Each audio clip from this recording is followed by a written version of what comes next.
this gang member from Venezuela, one of the ones you sent, and we interviewed him just to get some information, etc. from them.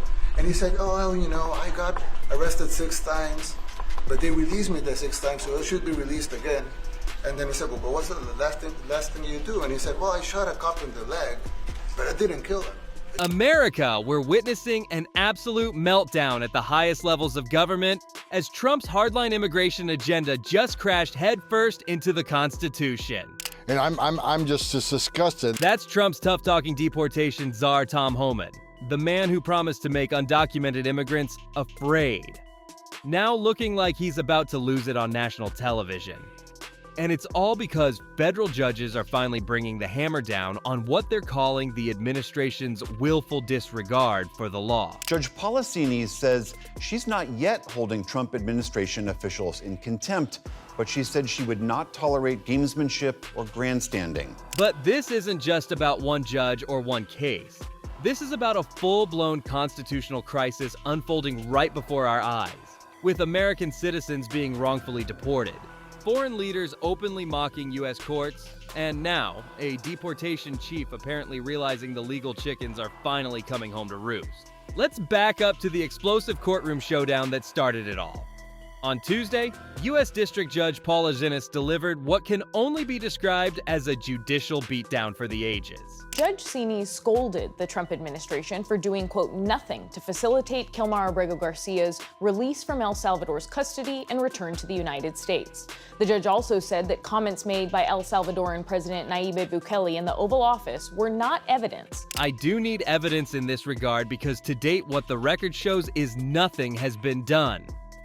For 3 straight hours, Judge Zinnes tore into Trump administration lawyers over their failure to return Kilmar Abrego Garcia, a Maryland resident who was wrongfully deported to El Salvador despite having protected status. The judge was so furious she told government attorneys to literally cancel your vacations unless they could prove within 2 weeks they weren't in contempt of court. When a federal judge tells government lawyers to cancel vacation plans, that's essentially saying your career is on the line. But here's where it gets even wilder. Judge Zinnes isn't the only federal judge dropping the hammer. Just 1 day earlier, U.S. District Judge James Boasberg found probable cause to hold Trump officials in criminal contempt for secretly deporting alleged Venezuelan gang members to El Salvador despite his explicit order not to. 2 federal judges threatening criminal contempt against administration officials in same week. This double whammy of judicial authority has clearly rattled the Trump team to its core. And no one seems more shaken than Tom Homan, the hardline immigration enforcer who's suddenly finding that his tough talk doesn't work so well on federal judges. Tom Homan built his entire reputation as a no-nonsense immigration hardliner who would stop at nothing to implement Trump's vision of mass deportations. Enter the country illegally. You should be worried. That's the way it's supposed to be. For months, he's been the administration's attack dog, promising to be up the butt of any mayor who wouldn't comply with deportation orders, and even suggesting that a member of Congress should be investigated for telling immigrants about their rights. But that swagger seems to have evaporated when Homan appeared on Fox News Wednesday, just hours after Judge Boasberg's contempt finding. Martha, I don't know. I haven't had that discussion with the president. I've been on the road. I just got home like an hour ago, so I haven't had a discussion with the president or the DHS secretary, so I'm going to have to pass on that question. The man who once bragged about making immigrants afraid now looked afraid himself. His voice cracked multiple times during the interview as he tried to defend policies that 2 federal judges had just declared likely illegal. Even the Fox News host Shannon Bream seemed surprised by his inconsistencies, pressing him on how someone with protected status like Abrego Garcia could possibly have been swept up in deportation operations that were supposedly meticulously verified. But other people who get picked up in these efforts as well. How is it going numbers-wise? We haven't seen numbers in a while. Can you characterize the progress for us this afternoon? But the deportation czar's problems weren't just coming from judges and journalists. In perhaps the most humiliating twist of all, the administration's deportation strategy was further undermined by the very ally they were counting on, El Salvador's President Nayib Bukele, That's up to El Salvador if they want to return him. That's not up to us. The Supreme Court ruled, President, that if, as El Salvador wants to return him, this is international matters, foreign affairs. If they wanted to return him, we would facilitate it, meaning provide a plane. The question is preposterous. How can I smuggle a terrorist into the United States? I don't have the power to return him to the United States. Despite a $6 million payment to El Salvador to detain deportees in the notorious CONTEMPT mega prison, Bukele publicly refused to return Abrego Garcia during an Oval Office meeting, declaring, The question is preposterous. How can I smuggle a terrorist into the United States? I don't have the power to return him to the United States. This stunning moment left Trump visibly uncomfortable as his own tough-on-immigration ally effectively told a U.S. federal judge to pound sand while sitting in the Oval Office.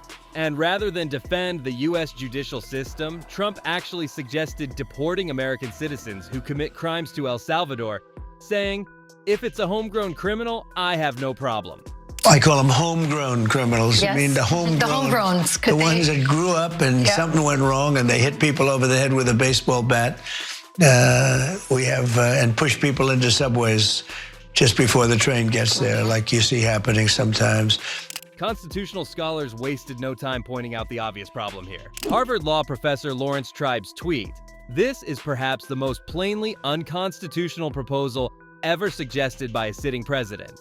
Citizenship cannot be revoked as punishment." Behind the legal drama and political posturing are real families being torn apart. And the emotional press conference held by Maria Abrego Garcia, Kilmar's wife, put a human face on the administration's administrative errors.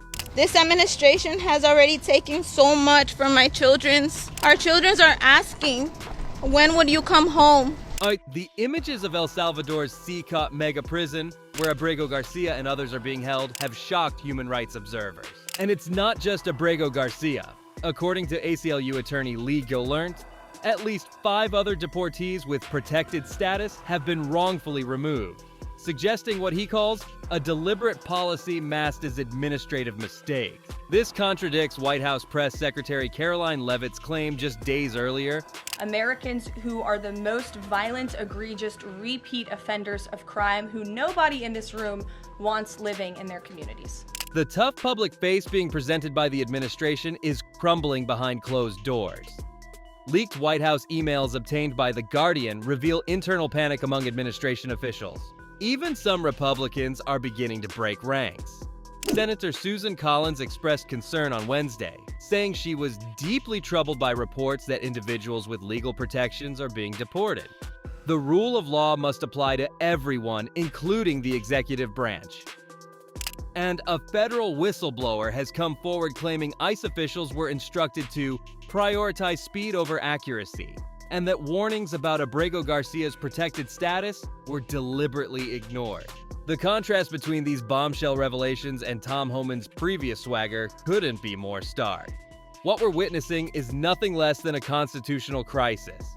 A direct confrontation between the judicial branch asserting its authority and an executive branch that seems to believe it can operate above the law. Judge Boasberg made the stakes crystal clear when he found probable cause for criminal contempt, giving officials until April 23rd to comply or face individual prosecution. Meanwhile, Judge Sheenis rejected the administration's argument that facilitate Abrego Garcia's return only meant removing domestic obstacles, accusing them of essentially doing nothing to comply with court orders. Judge Sheenis scolded the Trump administration for doing, quote, nothing to facilitate Kilmar Abrego Garcia's release from El Salvador's custody and return to the United States.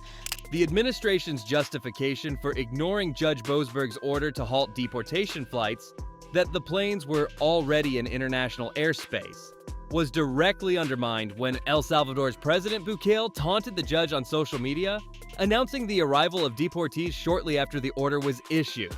The aggressive deportation strategy that has been the centerpiece of Trump's second term is now facing a serious legal reckoning. Tom Homan, once the confident face of this strategy, now finds himself trying to justify a system that federal judges, legal experts, and even some Republican lawmakers are questioning. I will not stop fighting until I see my husband alive. And Attorney General Pam Bondi, who promised during her confirmation hearing that "There will be no political deportations under my watch," is now awkwardly dodging questions about the constitutionality of deporting U.S. citizens. What happens next will determine whether the rule of law still stands in America or whether the executive branch can simply ignore court orders it doesn't like. As for Tom Homan, the man who once told undocumented immigrants they should be afraid, now finds himself in a position where perhaps he should be taking his own advice. What do you think? Is the deportation crisis heading toward a constitutional showdown? Let us know in the comments below, and don't forget to like and subscribe for more Viral Vote.